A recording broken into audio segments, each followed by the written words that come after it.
ጤና ይስጥልን። ይህ ፋስት ዴይሊ ነው። ሰላምታችን በያላችሁበት ድረስ እያልን በዕለቱ የተሰሙ ዋና ዋና ጉዳዮችን ወደ እናንተ ይዘን ቀርበናል። ቻናላችንን ሰብስክራይብ፣ ፕሮግራማችንን ላይክ እና ሼር ታደርጉ እየጋበዝን በዕለቱን አበይት ዜናዎች በማስቀደም እንጀምራለን። ህወሓት አዳዲስ ሚሳይሎችና ሮኬቶችን አወጣ። ቡድኑ ባለፈው ሳምንት መጨረሻ የተቀበሩ መሳሪያዎችን ሲያወጣ እንደነበር ይታወሳል። ዛሬ ደግሞ በፕሮፓጋንዳ ልሳኖቹ በኩል ሮኬቶችና ሚሳይሎችን ታጥቂያለሁ ብለዋል። ይህ ጉዳይ በተሰማ ቅጽበትም ከሰሞኑ በአፋር በነበረው ውጊያ የቲዲኤፍ ወታደር ልብስን የለበሱ የኤርትራ ወታደሮች መማረካቸውን የሚገልጽ መረጃ ወጥቷል። ስለ ጉዳዮቹ የያዝናቸውን ዝርዝር መረጃዎች የምናስደምጣችሁ ይሆናል።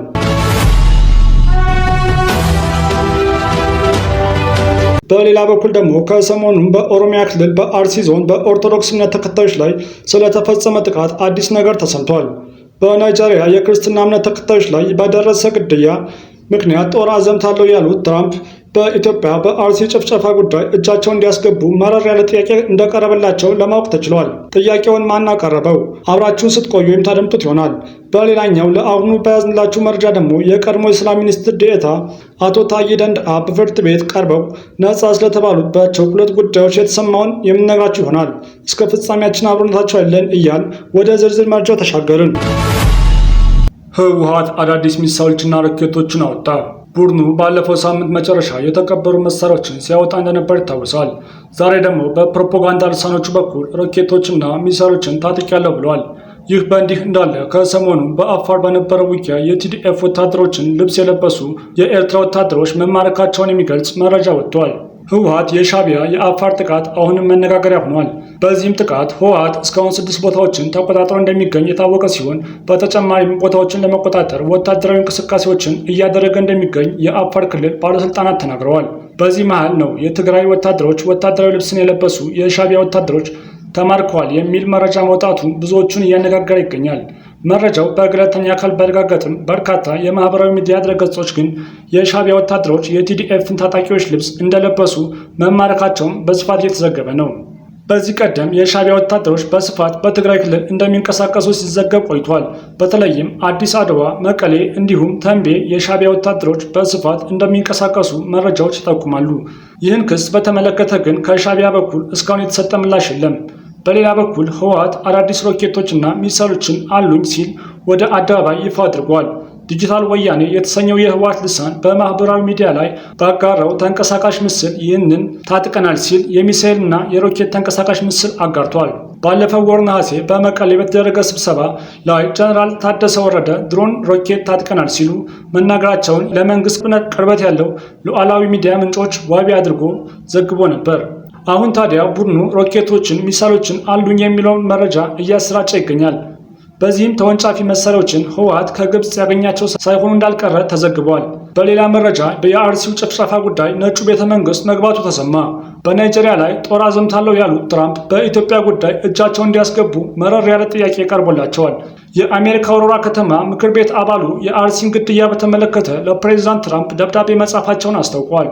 የአሜሪካ አውሮራ ከተማ ምክር ቤት አባል የሆኑት አቶ አምሳሉ ካሳው ባወጡት መግለጫ በአርሲ ዞን ውስጥ የኦርቶዶክስ ክርስቲያን ተከታዮች እየተገደሉና እየተፈናቀሉ መሆኑን መስማቴን እጅግ አሳስቦኛል ብለዋል። ሰዎቹን በእምነታቸው በብሔራቸው የተነሳ ጥቃት ኢላማ ማድረግ ፍጹም ተቀባይነት የሌለው ነው ብለዋል። ሲቀጥሉም ከጥላቻ በፊት ሰብአዊነት መቅደም እንዳለበት እንዲሁም መከባበር፣ መቻቻልና የሰብአዊ መብት ጥሰት በፍጹም መጣስ እንደሌለባቸው አሳስበዋል። አቶ አምሳሉ በመግለጫቸው የአርሲው ጉዳይ በኢትዮጵያና በኤርትራ መካከል እየጨመረ የመጣውን ውጥረት በተመለከተ ለፕሬዚዳንት ትራምፕ የግል አማካሪ ለሆኑት ክሪስቲን አግኝተው ማናገራቸውን አስታውቀዋል። ከጦርነት በፊት ዲፕሎማሲ መቅደም አለበት ያሉት የምክር ቤት አባሉ አደጋ የሚገጥምበት ወቅት ዝምታ አማራጭ መሆን እንደሌለበት ገልጸዋል። በተጨማሪም አሳዛኝ ድርጊት ለመከላከልና የሰላማዊ ሰዎችን ሕይወት ለመጠበቅ ዓለም አቀፉ ማህበረሰብ አሁኑኑ እርምጃ መወሰድ እንዳለበት አሳስበዋል። በተመሳሳይ የኔዘርላንድ ፓርላማ አባል የሆኑት ኢሳክ ሃራማን በኢትዮጵያ ኦሮሚያ ክልል በተለይም በምስራቅ አርሲ ዞን በኦርቶዶክስ እምነት ተከታዮች ላይ እየተፈጸመ ያለውን ሃይማኖት ተኮር ግድያ መንግስታቸው እንዲያጣራ በይፋ ጥያቄ አቅርበዋል። አባሉ ለኔዘርላንድ የውጭ ጉዳይ ሚኒስትር ዴኤታ ዴቪድ ቫን ዌል ባቀረቡት ደብዳቤና ተያያዥ የፓርላማ ጥያቄዎች ጥቃቱ ስልታዊና በተጠና መልኩ የሚካሄድ መሆኑን ገልጸው በአውሮፓ ህብረት በኩል በኦነግ ሸኔና ሌሎችም ተጠያቂ ግለሰቦች ላይ ማዕቀብ እንዲጣል ጠይቀዋል። የሶሪያ ኦርቶዶክስ ቤተክርስቲያን አባል የሆኑት አቶ ኢሳ ካራማን ጉዳዩን በግል እንደሚከታተሉት ገልጸው በተመሳሳይ በደል ውስጥ ላለፈ ክርስቲያን በስቃይና መከራ ውስጥ እያለፉ ያሉ የእምነት ወንድሞቼ መብት የመቆም ኃላፊነቴን እወጣለሁ። በክርስቲያን ላይ እየተፈጸመ ያለው ግድያ በግሌ ይሰማኛል። ኔዘርላንድ እየተሳደዱ ያሉ ክርስቲያን ወገኖች ላይ መርሳት የለባትም ብለዋል። ፓርላማ አባሉ ባለፈው የህዳር ወር መጀመሪያ በምስራቅ አርሲ በ26 ኦርቶዶክስ ክርስቲያኖች ላይ የተፈጸመውን ግድያ በማንሳት ይህንን የዘመቻ አካል መሆኑን በደብዳቤያቸው አሳውቀዋል። አቶ ካራማን የኔዘርላንድ መንግስት በጉዳዩ ላይ ጠንካራ አቋም እንዲወስድ የሚከተሉትን ጥያቄዎች አቅርበዋል። አንደኛ፣ የመረጃ ማረጋገጫ። የኔዘርላንድ መንግስት በዲፕሎማሲያዊ ምንጮቹ ስለተፈጸሙት ጥቃቶች ስለተጠረጠሩ ግለሰቦች በተለይም ስለ ኦነግ ሸኔና ስለ ኢትዮጵያ ባለስልጣናት ምላሽ ምን መረጃ አለው? ሁለተኛ፣ ገለልተኛ ምርመራ። መንግስታቸው የኢትዮጵያ መንግስት በግድያዎቹ ላይ አፋጣኝ ገለልተኛና ይፋዊ ምርመራ እንዲያደርግ እና ወንጀለኞቹን ለፍርድ እንዲያቀርብ እንዲወተውት ጠይቀዋል። ሶስተኛ፣ የማዕቀብ ጥያቄ።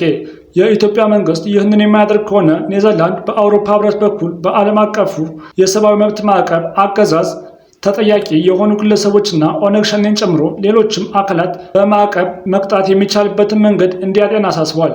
አራተኛ፣ የልማት ትብብር። በመጨረሻም በክርስቲያኖች ላይ እየደረሰ ያለው ይህ ጥቃት ኔዘርላንድ ከኢትዮጵያ ጋር ባላት የልማት ትብብርና የሰብአዊ መብት ፖሊሲ ውስጥ እንዴት ግጭት ውስጥ እንደሚገባና ከዚህም ቡድኑን ጥበቃ ግልጽ የፖሊሲ ቅድሚያ እንዲሰጥ ጠይቀዋል። አቶ ታዬ ደንደአ ከሁለቱ ክሶች ነጻ ተባሉ። የቀድሞው የሰላም ሚኒስትር ዴኤታ አቶ ታዬ ደንደአ ዛሬ በዋለው ችሎት በሁለቱ ክሶች ነጻ መባላቸውን ጠበቃቸው አበራ ንጉሴ ገልጸዋል። በፌዴራል ከፍተኛ ፍርድ ቤት ልደታ ምድብ ጸረ ሽብር ችሎት ዛሬ በዋለው ችሎት ከጥላት ጋር በመተባበር በሚል በአንቀጽ 251 ሐመርኋ መገፋፋትና ግዙፋዊ መሳሪያ በአንቀጽ 257 ሰ እንዲሁም የጸና ፍቃድ ሳይኖር የጦር መሳሪያ ይዞ መገኘት በሚል 3 ተደራራቢ ወንጀሎች ተከሰው በክርክር ሂደት ላይ እንደነበሩ ይታወሳል። ይሁን እንጂ የቀድሞ የሰላም ሚኒስትር ዴኤታ አቶ ታዬ ደንደአ መዝገብ ሲመረመር የነበረው አንደኛ ጸረ ሽብርና ህገ መንግስታዊ ጉዳይ ችሎት ዛሬ ህዳር 3 ቀን 2018 ዓ.ም ባስተላለፈው ውሳኔ ተከሳሹ ከተጠረጠሩበት ወንጀል ነጻ ናቸው ብሏል። ጠበቃቸው አቶ አበራ ንጉስ በሁለቱ የመጀመሪያ ክሶች ባቀረቡት የሰውና የሰነድ እንዲሁም የቪዲዮ ማስረጃዎች በበቂ ሁኔታ ተከላክለዋል በማለት በአብላጫ ድምፅ በነፃ እንዲሰናበቱ ፍርድ ቤቱ መወሰኑን ገልጸዋል። በሶስተኛ ደረጃ ለቀረበባቸው የጸና ፍቃድ ሳይኖር ጦር መሳሪያ ይዞ መንቀሳቀስ፣ ጦር መሳሪያ ይዞ መገኘት ወንጀል ግን ባቀረቧቸው ማስረጃዎች በበቂ ሁኔታ ማስተባበር አልቻሉም በማለት ጥፋተኛ ናቸው ብሎ ወስኖባቸዋል። እንዲሁም ጥፋተኛ ከተባሉት አንድ ክስ የቅጣት አስተያየት ለመስማት ህዳር 15 ቀን 2018 ዓ.ም ተለዋጭ ቀጠሮ ተሰጥቷቸዋል ሲል ጠበቃቸው አበራ ንጉስ ለአሃዱ ሬዲዮ ተናግረዋል።